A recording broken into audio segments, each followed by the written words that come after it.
Hi, I'm Bill O'Reilly. Thanks for watching us tonight. First off, we'll have two news briefs about key primaries during the broadcast this evening.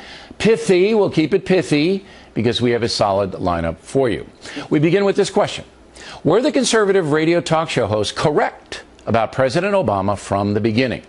That is the subject of this evening's Talking Points memo. As you may know, there's bitter divide in America between committed liberals and staunch conservatives. The debate often gets nasty, personal, even defamatory. The left basically wants a different America, a progressive place, where the federal government calls the shots. The right wants to maintain tradition and believes that smaller government is best. Enter perhaps the most liberal president in history, Barack Obama. From the beginning of his campaign in 2007, he has been severely criticized on conservative talk radio. No surprise there. The president stands for things the right wing loathes. Criticisms directed at the president are both personal and professional. The personal stuff doesn't amount to much. He's not a Muslim. He was not born in Kenya. He has never done anything nefarious, word of the day. But the professional criticisms are turning out to be somewhat valid. A new CBS News New York Times poll, usually very generous to the president, shows his administration has collapsed in the court of public opinion. Independents have joined conservatives in believing the president is not doing a good job. The basic problem is competency. And you may remember that the radio guys pointed out that Barack Obama had little experience running anything, that he was basically a community organizer and theoretician. Well, if you examine the facts without emotion, that seems to be accurate.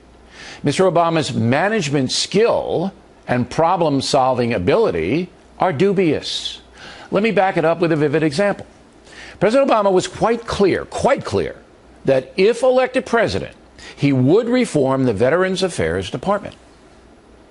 The true test of our patriotism is whether we will serve our returning heroes as well as they've served us.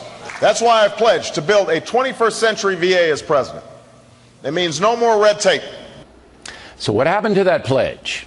Well, the VA is now a scandal. There are allegations that more than 1,000 American vets have actually died because they could not access proper care. The VA admits that more than 120,000 vets waited far too long for doctors to see them. In addition, the feds have paid out $845 million to settle VA malpractice suits. Senator Coburn of Oklahoma, a physician himself, has identified about $20 billion wasted by the VA. Despite that, $111 million was given to VA administrators in bonus money in 2010 alone, a shocking abuse of taxpayer money. And while all that was happening, President Obama did nothing, absolutely nothing. Add that to the border, Iraq, Putin, the IRS, and you have an administration that's basically missing in action. In fact, for you history buffs, what's happening right now is almost identical to President U.S. Grant's second term. It all fell apart for the old general because he did not pay attention.